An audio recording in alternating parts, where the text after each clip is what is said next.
Hi, I'm Bob Gimlin, and I have a viewer submission of a cryptid sighting for you today. I received it in 2022. Here it goes. Hey Bob, I wanted to share an experience that I broadly call a Bigfoot sighting. It's become something of a core memory, and I mean core memory in the sense that it was my first experience with a lot of emotions and attitudes that I try to maintain to this day. For one reason or another, this Bigfoot sighting was a defining moment of my life. I remember the day it happened far more vividly than I remember most days from when I was that age. It was 1995, and it was the end of summer, either one of the last days of August or first days of September. I was 12 years old, and about to start the 6th grade. That summer, the summer of '95, I was in a relatively upscale summer camp, relatively in bold. And by upscale, I mean that they didn't just lock us into a sweltering gymnasium all day. We took a field trip every Friday. Now, living in rural Missouri, you run out of places to go pretty quickly. That is, places you can drive to and from within a reasonable amount of time. So naturally, they took us to a cave. And it was pretty cool, actually. We took a tour and I talked my friend out of buying a rock, so it was a pretty good time. Then we went to Tonga State Park. There wasn't a tour or anything. We just trudged around with camp counselors and parent chaperones. And it was a very hot day. I remember seeing the ruins of a castle that some rich guy planned in the beginning of the 19th century, but he died in one of the state's first car accidents in 1906. His sons completed the castle in 1923, but it caught fire and was abandoned in the 1940s. I remember the cliffs and the lake and a natural rock bridge that we all walked under. It was a good day, punctuated by bag lunches, juice boxes, and the weakest of the herd dropping like flies due to the heat. But surprisingly, my Bigfoot encounter was not in the primordial cave, nor was it among the forsaken fortifications of a fake castle. My sighting occurred after we trundled back onto the bus and began our 3.5-hour ride home. I'm pretty sure I fell asleep, as I was all tuckered out. If I remember anything about that age, it's that we weren't known for conservation of energy, though it's very possible I blacked out because of the heat. It was truly a sweltering day, but I woke up when the bus slowed at a rest stop. Now, I didn't make note of the address at the time. It was some years after the fact that I sat down and tried to figure out exactly where my sighting took place. I can't be 100% certain because I'm sure there are similar-looking places within the 200-mile route, but I am reasonably confident that this took place at the eastbound rest area in Newburgh, Phelps County, Missouri.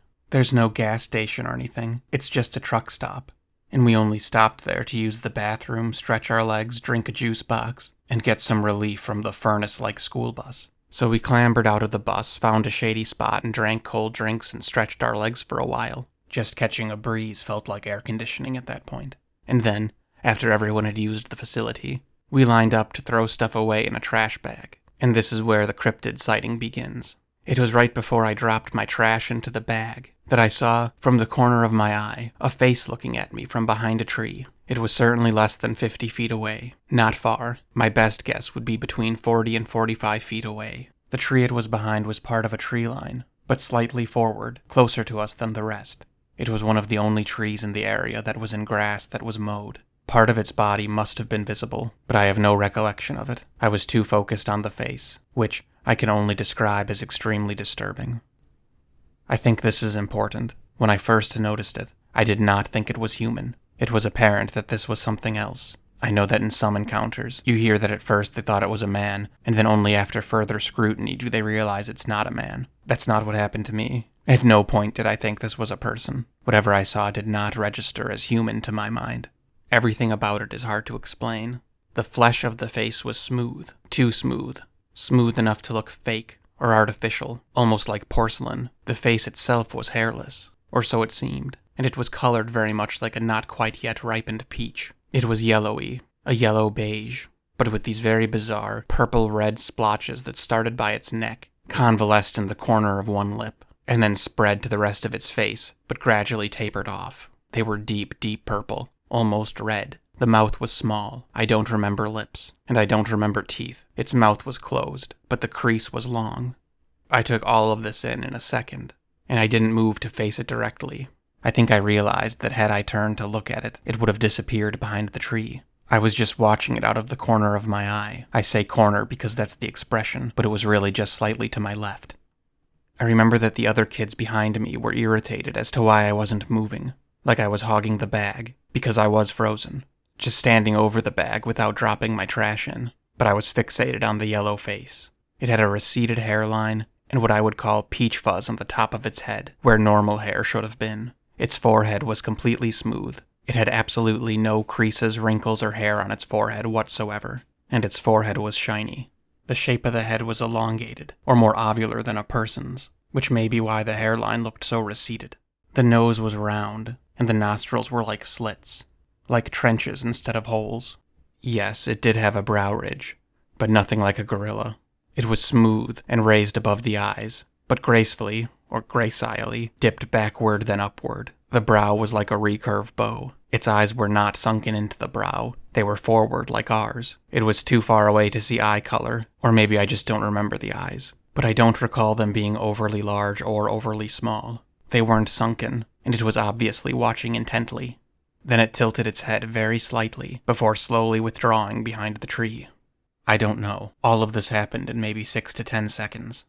And I knew it was still there because I would have seen it if it left. The tree it was behind was an outlier to the tree break, slightly closer to us than the rest of the trees, and it was one of the few trees that had grass mowed around it. And I just stood there until one of the adults asked if I could tie the bag, because I was one of the few people still not on the bus. And I did. And I was probably blinking back tears when I saw a girl, one of my fellow campers. I could see by her posture that she was alarmed, and she was looking in the general vicinity of where I saw the thing. And I looked just in time to see the creature, humanoid, biped, whatever you want to call it, dashing through the trees. It must have used the tree trunk it was behind as cover while it ran to the woods proper. I want to say I remember curly dark hair on its shoulders, but I can't be sure of that detail. It wasn't overly broad or overly tall. Maybe it was a little hunched, but maybe that's because it was trying to keep a low profile. I mostly just remember an upright figure flashing through the trees. It was similar in color to a deer. Now this girl, I don't remember her name, and I'm going to be honest. She was memorable to me because she was Asian, and she was the only Asian person I'd ever met at that point in my life. I think she was Korean, and all I really knew about her was that she was always reading, and that she was incredibly soft-spoken. Frustratingly so. Up until this point, you could say that I had kind of socially dismissed her, just because every time I'd interacted with her, I couldn't understand her because she was so quiet. And sure enough, as we were getting on the bus, she said something, but I couldn't hear it, so I just nodded at her. I took a seat next to my friend, but told him to vamoose. She had no one in particular she wanted to sit with, so I flagged her over and she seemed grateful, and so was I because I really wanted to talk about it. We both scanned the woods as the bus drove away, but we saw nothing. For an hour or more we sat there in silence, and I twiddled my thumbs. I wanted to talk about what we saw. With nothing particular boosting my courage, I asked if she saw its face, because I knew she saw it while it was running away, but I didn't know if she saw it head on. She stared straight at the seat in front of her and nodded. This may sound weird because we were sitting right next to each other, but this was the first time I actually looked at her, and her eyes were glassy, and her expression wasn't telling me anything, and she wouldn't look at me. She seemed uncomfortable, but I'm not sure if it was related to the cryptid. And that was it. That was the extent of our discussion about the thing. So then I guess we have to fast forward about 10 years, to 2004. So I'm 22 or something like that, and I'm at the movie theater with, I know, my parents. But we saw Fellowship of the Ring together in theaters, and then the second one, so I guess we had to finish off the trilogy together. So I'm sitting there, wedged between my parents, enjoying the movie with my drum of popcorn and bucket of soda. And during what may be the best scene to ever be on any screen anywhere, what I saw made me choke on my Mr. Pibb. I attached a screenshot. This right here is very similar to what I saw. Very similar. No, I don't mean to suggest that it was in any way intentional. I don't think Peter Jackson's costume designers tried to mimic the rare Missouri peach troll. I'm sure it was a coincidence, but this is very, very similar to what I saw, and it gives me chills. There are differences, of course. I can't say I recall ears at all, and the mouth was closed, so I didn't see any teeth, and the nostrils on the orc's nose are too flared. What I saw had narrow nostrils. Also, the face I saw was just cleaner. The costume designers here obviously smudged this mask for texture and effect. The face I saw was like it had just been washed with some sort of exfoliating soap. It almost glowed. And I understand if you say, so you mean it was nothing like that. but I led with the detractors. Here's why the two are similar. The color is pretty damn close. Obviously, the movie monster doesn't have the weird purpley splotches that started by its neck and then spread but faded to the rest of its face. But the peachy yellow is similar, though what I saw was brighter. The head shapes are similar, though what I saw was more elongated and ovular. The nostrils were like slits, and they were longer than a person's. The nose wasn't like the orc's, but it was still abnormal. The smoothness or lack of wrinkles is similar. The compound bow shape of the brow above the eyes is spot on. The wispy, thin hair that starts high on the head is accurate. I know this is just an actor or actress with a bunch of latex and movie magic, but the expression got me too. Just this very intent, wide-eyed, expectant observation. Sitting there in the movie theater, it was on screen for less than a second, but it was more than enough to rocket me right back to 1995, and I hadn't even thought about it in a long time. But in that second, it was like I was there all over again. That tiny moment in such a long movie was enough to give me full-body chills, a visceral and physical response, and it made me think of her. So this is strange, but it's why I like your channel. You get into some of the more subtle weirdness about weird things, the weird within the weird, and I think I have one about this. Since the day it happened, I've had this inexplicable and overwhelming feeling that this was not my sighting, if that makes any sense. What I mean by that is I don't think I was the main character. I feel like this was her deal, and I was just a bystander. I can't begin to pick apart what I mean by that, but that's how I feel now, and it's how I felt then. Maybe she's been dealing with these entities or things for a long time. It almost seemed like she wasn't even surprised. I wanted to talk about it, but she kind of acted like it was best to ignore it, almost like she had a standard operating procedure. And who would have an SOP for this kind of event? Sure, I'll answer questions. How certain am I that this was not human? As certain can be. At least, defining human as Homo sapien. Maybe it was a different species or something. But it definitely was not a human as I know it. I said it was the color of a deer, but I also said it had yellow flesh. Was it wearing some form of clothing? Or was it covered in fur or hair? Honestly, I hadn't once thought of that until I contacted you. I don't know. I'm inclined to say it was wearing pelts or fur of some kind. But maybe that's just because that was my perception at the time. I cannot visually recall the body very well. I remember the face as if I saw it yesterday, but I really only saw the body for a second as it was running away. And I really just made out the color and the shape. Am I sure it wasn't a deer? Yes, I'm sure it wasn't a deer. I said the nose wasn't like the loader orc, but still abnormal. How was the nose abnormal? Just different. Different from what we see every day. I wouldn't say it was bigger or smaller, just shaped differently. Our nostrils are holes that point down. This thing's nostrils were like trenches that ran backwards and up. This sighting doesn't sound very Bigfootish. Why do I classify it as such? The way I see it, there are two types of sightings. Very ape-like and very human, though neither resemble apes or humans as we understand them. A non-human, human-like thing peeking from behind a tree, that's pretty Bigfooty. Assuming other people have seen things like this, then it's definitely in the Bigfoot arena. Other people would report them as such, even if there's something else going on. You made an argument about Bigfoot, using a dorm room fridge as an analogy, about noticing small changes in an environment. As to how something with a human-like brain could have enough awareness to remain elusive, and I've always thought that. For example, I'm a contractor. I do roofs. When I see a roof, I can't help it. I can't glance at a roof without running the numbers in my head. I see angles everywhere. I guess the length, the pitch, the rise, how many shingles and labor, how many guys, which guys, how long we'll need the dumpster. I can plan out a job in seconds, and with startling accuracy, assuming everything goes as planned. Which it usually doesn't, but I can usually account for that. This is not unique to me. I'm not trying to be arrogant. I know I'm by no means the only person who can do this. But stuff like that made me reflect on how unbelievably wily our brains are. The amount of math and calculation that I do without thinking about it is crazy, and I'm nobody. If something can even come close to replicating that brain function, let alone exceed it, then the sky's the limit. And if that's their survival strategy, then they do it all the time. No one is prepared to study the human-like, but inhuman. That's why the study of chimps was so groundbreaking, and they obviously don't scratch the surface of what may be. I said in the beginning that this day had a lot of core memories. Can I say more about that? This was the first time I had ever experienced that type of fear. I don't even know what to call it. Pure fear, maybe? Until that point, I'd only ever experienced fear of consequence, afraid I was going to get into trouble, afraid I was going to disappoint someone, something like that. I had recently fallen off my garage and sprained my elbow, giving me a lifelong fear of roofs. That had been a fear of pain. This was different. This was like a conceptual fear. Because when I saw the thing, at no point was I afraid that it was going to attack 3 buses of kids. It wasn't particularly big. I wasn't afraid it was going to run up to me and carry me off, even though in hindsight, maybe that's exactly what it wanted to do. But it couldn't have gotten away with it. There were too many people in too small a space, too much screaming, and too many fit people around.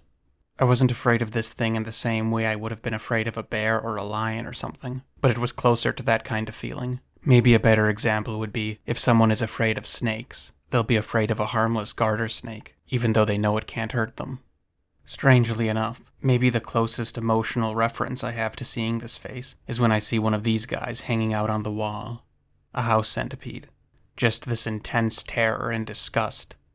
The knee-jerk reaction was similar, at least. This was like an instinctual fear.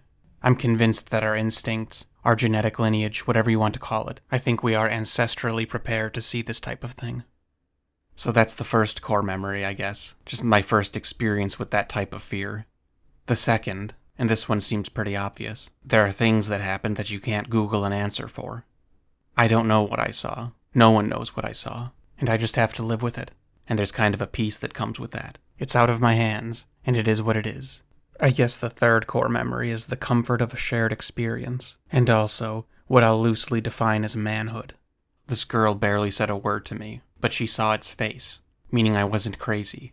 And I remember feeling strangely content that I wasn't the only one that saw it, and being content in silence.